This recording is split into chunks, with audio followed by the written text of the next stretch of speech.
Welcome to today's CND live stream. My name is Ian Chamberlain and I'm CND's Press and Communications Officer. Today's programme is about killer robots. These fully autonomous weapons, they decide who lives and dies without human intervention, and they cross a new moral threshold of barbarism in war. These are machines that lack human characteristics such as compassion, that are necessary to make complex ethical choices, and it would be a grave mistake to hand machines the power to make decisions about who, what, and whether to kill. A number of countries, including the UK, are developing weapon systems with significant autonomy in the critical functions of selecting and targeting attacking targets. If left unchecked, the world could enter a destabilizing robotic arms race. Joining me today to discuss the threat of killer robots is my colleague, Kate Hudson from CND. Hello, Kate. And also joining me today is Peter Burt from the Campaign to Stop Killer Robots. Hello, Peter. Hello, everyone. And also from the Campaign to Stop Killer Robots is Verity Coyle. Hello, Verity. Hi, lovely to be here. Thank you. So after a few questions from myself and Kate, we will be putting some of your questions to our guests. If you have a question and you're watching us on Zoom, please do click on the Q&A button at the bottom of the video to submit a question there. Alternatively, if you're watching on Facebook, leave your questions in the comments below. So first of all, I'm going to hand over to Kate, who will begin our discussion. Thanks very much, Ian. Hello, everybody. So some people I know think that killer robots, maybe it's some kind of sci-fi thing, it's some futuristic technology, it's to do with computer games, not something we should really be needing to take that seriously. I didn't ever exactly have that feeling myself, but if I did, I was completely disabused of that earlier this year. When I was reading the Bulletin of Atomic Scientists' report on why they'd moved the hands on the doomsday clock to 100 seconds to midnight, artificial intelligence was one of the factors they took into account. Most importantly, it was nuclear weapons, threat of nuclear war and climate change, but artificial intelligence was actually included in there as a risk matter. And they actually said artificial intelligence is progressing at a frenzied pace. Its incorporation into weaponry that would make kill decisions without human supervision is a massive concern. So this is something we all need to take very seriously across the peace movement and beyond. So, Peter, I'm going to come to you first, if I may, and I'm going to say, what are killer robots and how do they work? Okay, well, thanks, Kate. And I think you sort of put your finger on the button in many ways with the words artificial intelligence. We've kind of had low-level, what you might call killer robots around for a while, what we sometimes call autonomous weapon systems. But these have been relatively simple, relatively static devices, although not without considerable problems that we can talk about in, later on if necessary. But what we're finding now is that the massive increases in computing power that we're getting and the whole scope opened by artificial intelligence is allowing us to develop weapons that have much more control over their own destiny and can operate far more to a greater extent without human control. So these weapons really have three basic sets of components. They have sensors to sort of see what's going on in the world outside them. That might be some kind of video camera or radar system or something like that. They have robotic technology, which allows them to do things. So on a simple level, that might be something like wheels or rotors, but it could also be a camera shutter or more likely a weapon system, the trigger that fires the missile or whatever. And most importantly of all, there is the computing power that puts it all together, that can select, identify targets, make the calculations, fire the weapon, and destroy the target. And that's a combination that, because of artificial intelligence, has the potential to work without any human control whatever. And for all the reasons that you set out in your introduction, that's a bad idea, basically. Great, thanks, Peter. I noticed when I looked at one of the videos that we included in the kind of reading and watching materials in preparation for this session, the advocates of these weapon systems talk about this technology making war safer. So, question for you, Verity, presumably you don't think it's making it safer. So why is it a particular problem? Sure, and I think it's not just me and other members of the campaign who don't think it's making it safer. We have heard from former and current military officers that they do not think it will make war safer either. If we can take an example and talk about the type of weapon that Peter just described, something that can launch, fly, seek, target, and deploy autonomously within a profile that's given to it of a certain set of criteria it has to look for. And we recently heard from a former commander that said, if I was to deploy that weapon in the evening and it went and it hovered and it waited because the actual operation time was the next morning, but our communications were cut off at that point, we weren't able to communicate with that weapon, and then something changed in the profile area. Instead of there being one target that fitted the profile the weapon is looking for, there are suddenly three. And when we have troops and eyes on a target, the commander is always incredibly sure of, if they do have to issue that command, what command they're going to be issuing, and that the law will be taken into account and fully complied with at that moment. When we change that and we allow a weapon system to work on a set of criteria, the catastrophic level of error that could occur is terrifying for anybody in that type of command position. And actually, there's a lot of responsibility that's taken for making those types of decisions. And from what we're hearing, the military officers, those that can talk to us, because obviously it's difficult for people in current service to do so, are not supportive of this development going further. Thanks, Verity. Kate? So you've talked about them being in development and so on. So Peter, I'm going to come to you now. Do they actually exist yet? Are they out there ready to go? Who's developing them? Is one or another country in particular taking the lead? And from our point of view, obviously we're very interested to know if Britain's actually developing them. So mechanised weapon systems have been around, really since the world wars started. And obviously over those decades of history, weapons have become more and more complicated and sophisticated and lethal. And it's kind of mechanisation, automation that's helped that happen. And we've kind of had for 20, 30 years or more, we've had things like shipborne weapon systems or air defence systems, which use radar, which use computing systems to identify aircraft, missiles coming in and shoot them down, destroy them.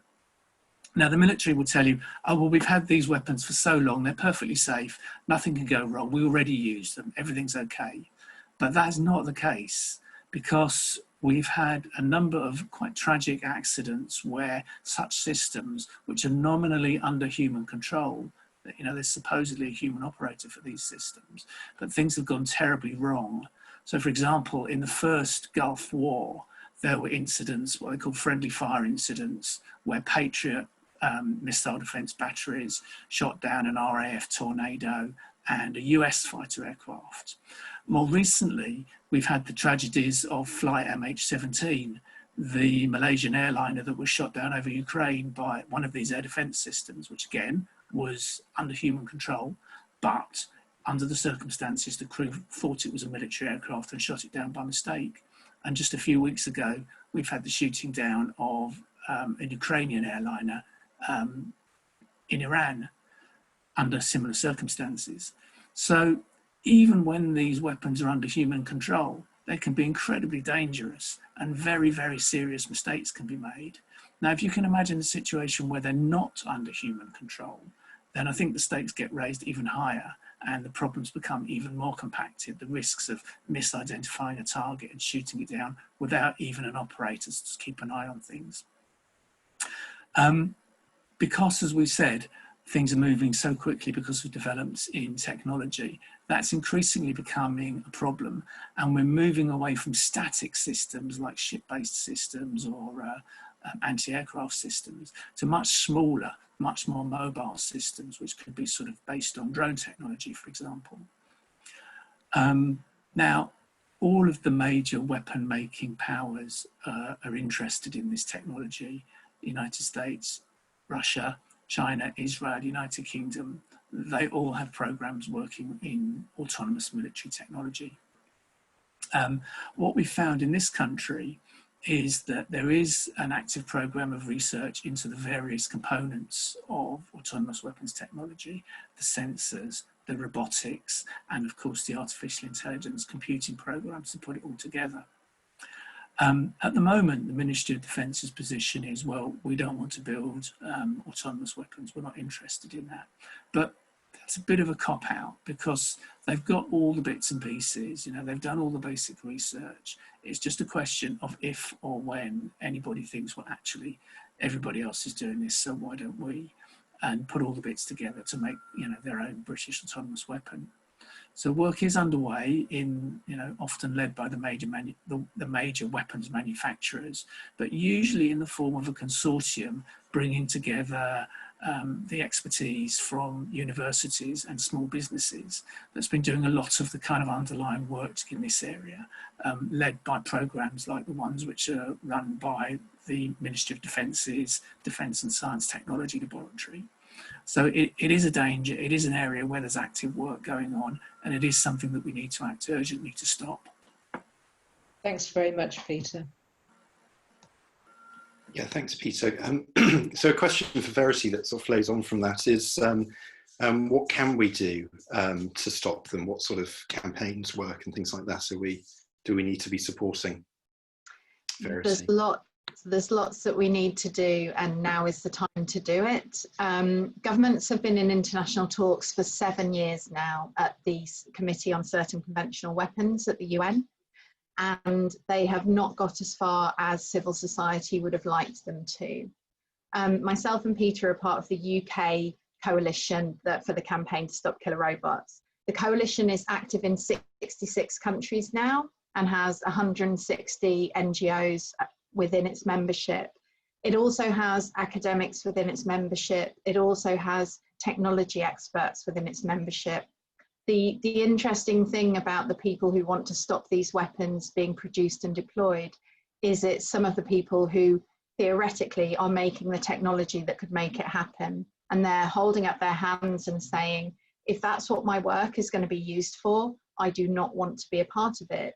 But they shouldn't have to be conscientious objectors to still do the brilliant work they're doing on technology, because there are other uses for this technology that are helpful to society and are good. What we want to do is create an international treaty ban on these weapons. And we believe that that is completely possible and completely realistic. And the reason why I say now is the time when we do need more people to get involved and to learn about this and to be ready to take action is that the UN process has a deadline of next November for when it is to decide whether to move ahead and actually start negotiating the text of a treaty. At the moment, and I know this question is coming later, but the UK government are not being helpful. They are being very unhelpful. And there are several things that we can do to change their mind that I'm sure we'll talk about as this goes on today. But I would say if people want to get active in this area, that as we progress over the next few months and definitely into next year, we're going to need public mobilisation, political advocacy and campaigning to show the UK government that their current position is untenable and it's immoral, and actually we, the public, would like them to take a more productive role in these talks to achieve the treaty. Thank you, Verity. While you were talking there, Verity, it rang a few bells in my mind as kind of similar processes, and we're all aware, I think, of the successful campaigning that happened around achieving the landmines treaty and cluster munitions treaty and so on, and of course particularly from the C&D point of view, the very effective work that led to the Treaty on the Prohibition of Nuclear Weapons coming into the UN and is currently in the process of being ratified. That, as I'm sure you're aware, was very, very interesting from the point of view, it wasn't just a state-led thing. Obviously, states had to lead it because it's a UN General Assembly treaty, but it was very much the product of a partnership with civil society, and C&D was part of that partnership, but also academics, experts, everyone working together and really bring that about in quite a new sort of way. And Peter, I know that you've been involved with this kind of process as well in your different areas of work. Would you say, Peter, that we're talking about a similar approach to the process that led to the nuclear ban treaty? I think in many ways there are parallels, and Verity might like to add to what I'm going to say in terms of other international movements to bring in arms control international treaties. But what we found with the treaty to prevent nuclear weapons, the nuclear ban treaty, we found that there were very strong, very useful existing international treaties like the Non-Proliferation Treaty, which, although they were very valuable, were not on their own going to be able to bring us to the point at which we get rid of nuclear weapons, and which obviously the most powerful states were doing their best to resist and sort of playing the game to try to prevent disarmament initiatives through those treaties. So it's very clear that a new approach was needed. And what happened, of course, was that, led very much by civil society and the non-government organisation movement around the world, a coalition came together, as you said, Kate, to put together a new treaty that would actually be strong enough to ban nuclear weapons. And I think in some ways it's a very similar process that we're seeing at the moment in the United Nations negotiations over killer robots. There are existing conventions. There's the Convention on Certain Conventional Weapons. That's a bit of a mouthful, but it's a useful treaty which helps control certain types of arms. At the moment, there's discussion in that forum about whether it could be extended or modified to cover killer robots. But again, there's a lot of foot dragging, there's a lot of delays by all the powerful states. So what the campaign to stop killer robots is really trying to sort of put together a similar approach to what we saw with the nuclear ban treaty, build together a very big, very broad coalition, much more with a grassroots flavour to it, to try to put in a new convention that would actually sort of deal with this problem and stop all the kind of equivocating and point scoring that's going on at the moment. Thanks, Peter. Verity, did you want to add any elements to that? I think just my experience was with the arms trade treaty. I was working for Amnesty International at the time that was negotiated. And I think what I see from the nuclear experience, and also now what we're looking to do with killer robots, is a broader coalition, a coalition not just of NGOs, but as you said, of the experts, of the academics, of the different voices that are needed that perhaps wasn't there when we were negotiating the ATT. It was very much human rights organisations and those affected communities. It's interesting, just on the killer robots thing as well, to recognise that the ICRC has said that currently international humanitarian law does not answer all the questions posed by these types of weapons. So they are getting closer and closer, I think, to hopefully proclaiming that a new international treaty is needed and that international law does not cover the problems that this new type of weapon and this new type of use of weapon is going to produce within the world. So, yeah. That was all. Thank you very much. Verity, you touched earlier a bit on things that the government's been saying. Can you say a little bit more about that, what the UK government's current position is and how we might influence it? Have they said anything positive? There hasn't been a ministerial statement on this for years. It's currently an official-led process, but the UK government are saying we do not think we need a new instrument to govern this. We're not intending to produce them. Pink-eyed terminators will never exist. We're okay. Everything's okay. But they are participating. And again, I've seen the UK in this position before negotiations really start. And there has always been a turning moment for them, which comes off the back of a civil society movement, making clear that that is not the role we want our government to be playing in the international community. There are 30 states who have proactively said they would like an international instrument currently. There is a growing group of emerging leaders that you could see as becoming the co-sponsors of a resolution to get this kick-started. They're not fully public yet. They're still working out what their geographical balance is and what the exact makeup of that group looks like. But I would expect them to start to become more proactive in the next few months. Obviously, everything's not progressing as normal. We're in the middle of the pandemic, and weeks of talks that we hoped we would be able to have this year look like they will either be in a different format or not happening at all. The chair of the process had a discussion with participating states and civil society a couple of weeks ago. And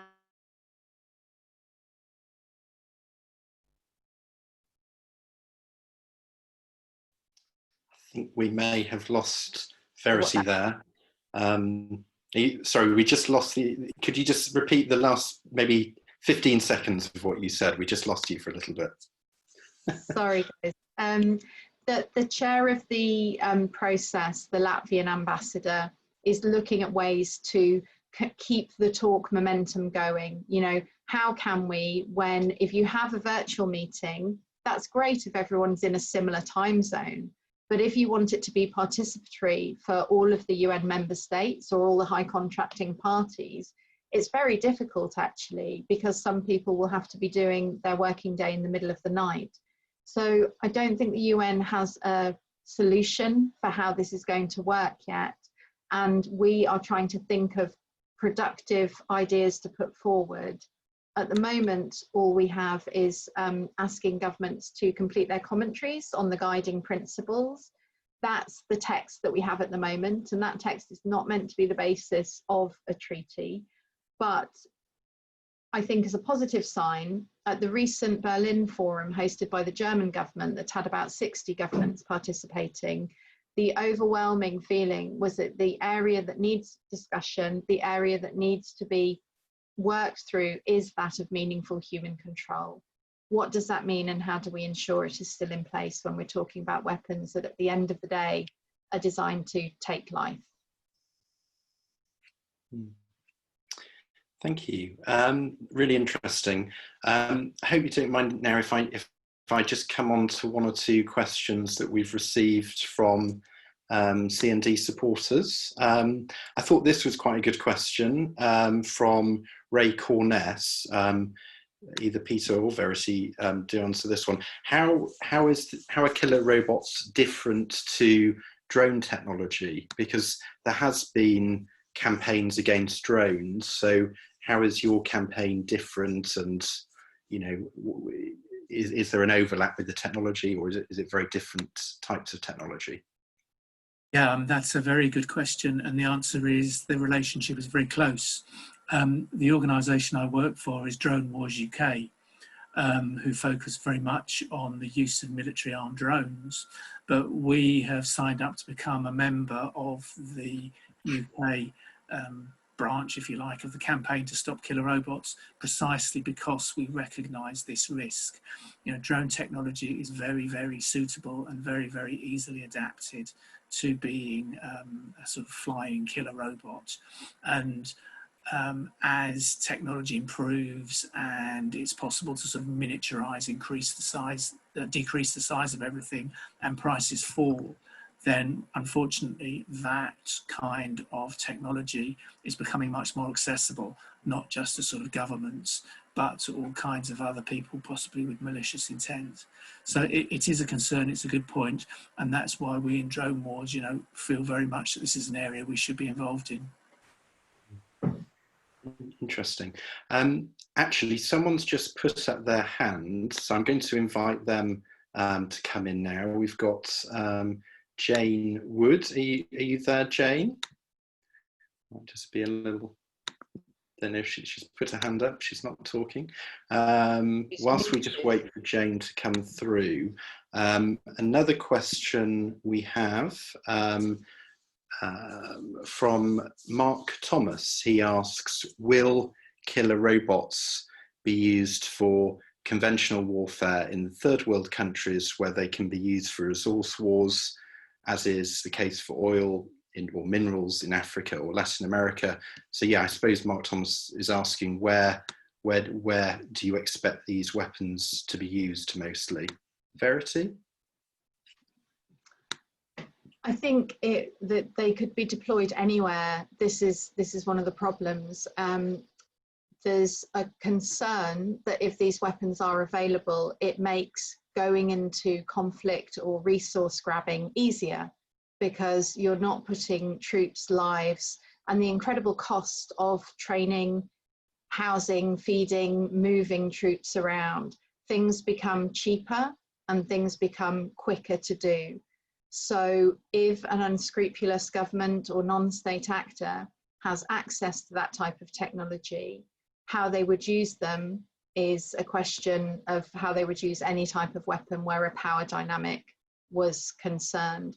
So I would be really worried about that. And the tech expert on our steering group often makes the point that the problem with this type of technology as well is once it's out there and once it's available, to be able to copy it, to be able to 3D print it, to be able to very cheaply develop it in an individual or a kind of armed group way, the possibilities are terrifying.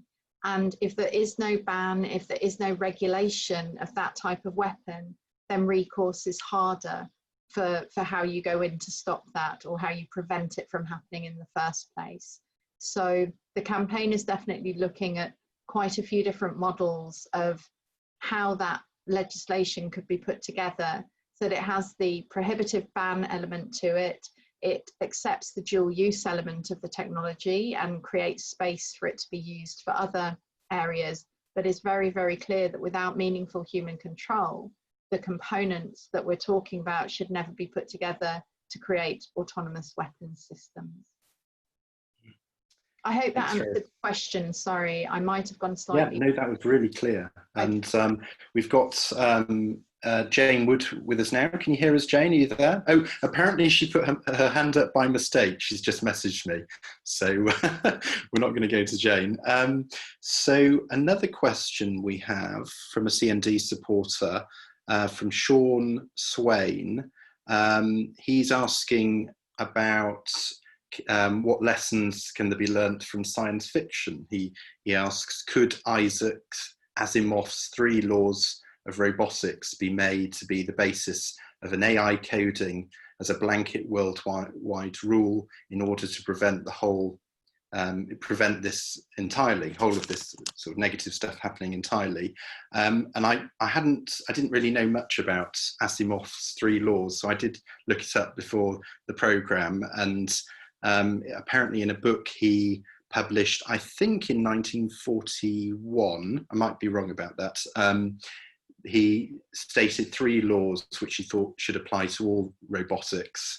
The first law was a robot may not injure a human being or through inaction allow a human being to come to harm. The second law is a robot must obey the orders given to it by human beings except where such orders would conflict with the first law. And the third law, a robot must protect its own existence as long as such protection does not conflict with the first or second law. They sound like very important principles to me from a science fiction book. What do you think about that, Peter or Verity? Shall I start? And Verity, please agree or disagree as you see fit. I think that's a very insightful point. The core issue here is the responsible use of technology and taking an ethical approach to the way it's used. And because robotics and artificial intelligence are new, emerging, uncertain, high-risk areas of technology, then it's especially important to take an ethical approach to the way that they're used. And as Asimovs 3 laws sort of set out, don't they, really a basic ethical framework to the way in which we could use and develop technology in a more responsible way. The problem is that there are dozens of ethical codes out there for the use of responsible technology and the way in which we use computing and technology, but certain people don't pay any attention to them. Governments don't pay any attention to them. Arms manufacturing companies don't pay any attention to them. Unfortunately, some academics who are more interested in their careers than they are in taking a social response to their work are not interested in them. So we do need a lot more to enforce the problems that killer robots bring us than just an ethical approach. We need a forceful legal approach, hence the need for a killer robots treaty at the international level. But we also need forceful legal actions at the more local level, and we need members of the public to call out things that they think are wrong. So if a company is engaging in research that we think is beyond the pale, that needs to be highlighted, and it needs to be said this is not okay. If a particular university researcher is engaging in an area which raises questions, then again those questions should be asked, and people shouldn't be cowed and afraid of sort of putting people who are not acting responsibly on the spot. And I'll just add to that briefly that I think I like those rules. I think they would go a long way to where we need to get to. But as Peter said, the problem is without the regulation, we cannot be sure that they won't be used. And the first kind of big public action that the campaign is going to be doing here in the UK is focused on higher education establishments. So using research like Drone Wars Off the Leash report, which I do recommend as reading, it's very illuminating to see which universities have relationships with arms manufacturers, which universities are receiving huge amounts of money for their research programs to be developing this type of technology. We're going to be asking our student members from Amnesty, from Campaign Against the Arms Trade, from United Nations Association, and others to get together on campus and to start conversations with those academics and those researchers, and to see if they can make sure that they know that this is the type of technology that could be used in autonomous weapon systems, and to ask those academics and researchers to stop or to sign a pledge to say, my work can never be used for that type of end use. And actually, if we can change those hearts and minds, and if we can show that using technology in that way is not something that academic prestige should override, then I think we'll be cutting off the kind of supply line at the same time as working for the international regulation that is so desperately needed. Thanks, Verity. So another question we have here is from Phil Cosgrove. Phil asks, with the creation of the US Space Force, is there any information that lethal autonomous weapons could be getting used in the future within this arm of its war machine? All services in their military are experimenting with laws, as we've heard. The use of the thought of robots in outer space is not a very good one, Phil says. Peter, do you have anything to say about the Space Force and the use of this technology there? I think it comes back to the point that Verity made earlier. I think these weapons can be used anywhere, so space is not necessarily an exception. And obviously there are many areas in which the United States militaries and other militaries are using artificial intelligence to boost military space programs. One of the key features about these weapons is that it's possible to use them on an unattributable basis. You could use them to commit, you know, a kind of undercover type, terrorist type attack without there being any people wearing any uniforms, with just, you know, a machine. And where does that machine come from? Who's launched it? The scope for sort of fudging and denying and muddying the waters is massive. So I think one of the big risks that we face is that when these weapons are used, maybe for the first time, they're likely to be used in that kind of way. We don't know where that will be. That could be in some kind of what is called grey war scenario, like Russia's annexation of the Crimea, or it could be in a terrorist type scenario, or it could be, you know, even in space. We don't know. But there is kind of scope for a lot of using these weapons, but again, pretending that it wasn't me, it was somebody else, which is a concern. Great, thank you. Did anyone else want to come in there? Because I was just going to ask now about, clearly there's a lot of work to be done, because when I started thinking about this programme today, I thought, crikey, I really don't know very much about this, and I presume lots of members of the public would feel similarly, probably don't even feel this is on the radar really. So I just wondered what your thoughts were about engaging with the public and activity that members of the public should be getting involved with, campaignsy type stuff. Verity. Sure. So in the UK, a group of organisations, Peter's being one, and several others, have been working away at this when they can, in amongst other work, and kind of coming together and trying to see where is our space in this and what can we do that's most effective. And over the last few months, we've been able to bring in a bit of coordination, a bit of extra capacity. And now I think we're at the stage where we're really ramping up to take this into the public domain in a more coordinated way than we've been able to before, all with the aim of changing the UK government's position. Like, that's what we see our role as part of this global coalition. We don't even have a Twitter or an Instagram or a Facebook today. And in the next few weeks, we're going to be launching that. And so I would say, please join and have a look at what the Global Campaign is putting out at the moment. They've got some really good information, reports, videos, and we will soon be able to communicate with people individually as well through the social media channels that we'll launch in the next few weeks. If you're an academic, if you have a link to a university, if you're a student, then there's an active role coming your way very soon, and we would love to hear from you. We're going to start our public campaigning in that area, and the next area we'll be looking to work in will be that of technology. So if you're involved in a technological startup, if you have friends who work in that area, again, we want to make them allies. We don't want to go out and say what you're doing is terrible, you're terrible. We want to talk to people, we want to educate them, we want to see if we can get them to understand why using that technology to kill autonomously is not something that any of us should be putting our work or our name to. So we're building. You haven't heard a lot from us yet, but I really hope you do more, and I hope that we get to work with CND and your membership to make this happen. You know, you guys have effective track records, and it would be awesome to have that working on this issue as well.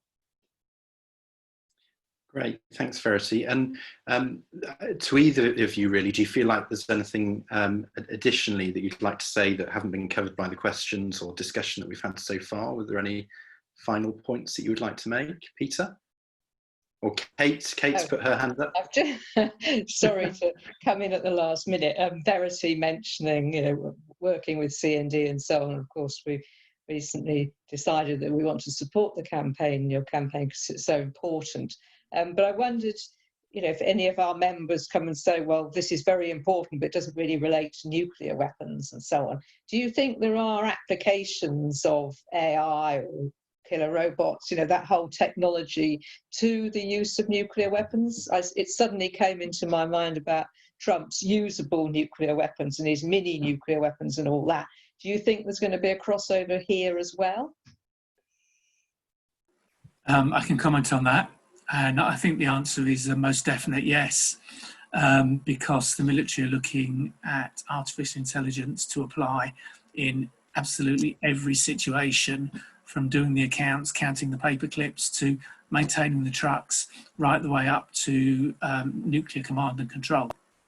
And that's a big problem, because nuclear command and control is the one thing that you really do want always under human control.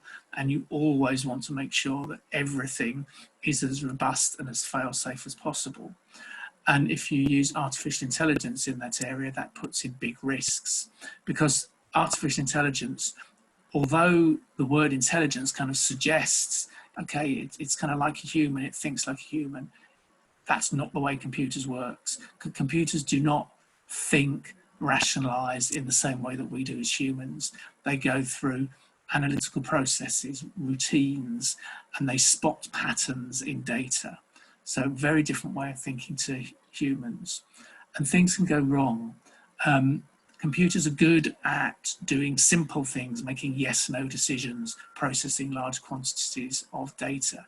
They are absolutely not good at identifying context, which is very much a kind of human situation. Even with the best coding in the world, mistakes get made. There's always a residual error in which the kind of computer code, which is processed, which is input when you're writing the programs, has errors in it, have glitches, which could cause all kinds of unknown problems that, you know, we don't know what they're going to be. So using artificial intelligence technology in nuclear matters is very problematic and a very high risk application. And just one little example of that, you probably all know the story of the film, you know, The Man Who Saved the World, about the situation where a Russian nuclear defense commander received an early warning that 5 nuclear missiles had been launched and an attack on the then Soviet Union was underway. So he used his judgment, he used the context, he worked out, actually, I think this is a false alarm, and he disobeyed his standing orders and didn't report it up the line to order retaliation. Now, a computer would not have been able to do that. A computer cannot disregard the rules, break the rules. It has to do what it's told to do under a situation. So if under that situation, an artificial intelligence system had been programmed to respond to the alert by launching a nuclear strike, none of us would be here today. Great, that's really pertinent and powerful, Peter. Did anyone want to make a final comment, or have we covered all bases, do you think? Okay, brilliant. Well, I'm sure everyone agrees that we've had some brilliant questions from the audience and some really, really interesting answers from both of our guests today. So thank you to Peter and Verity. Thank you, Peter. Thank you very much. It's been a pleasure.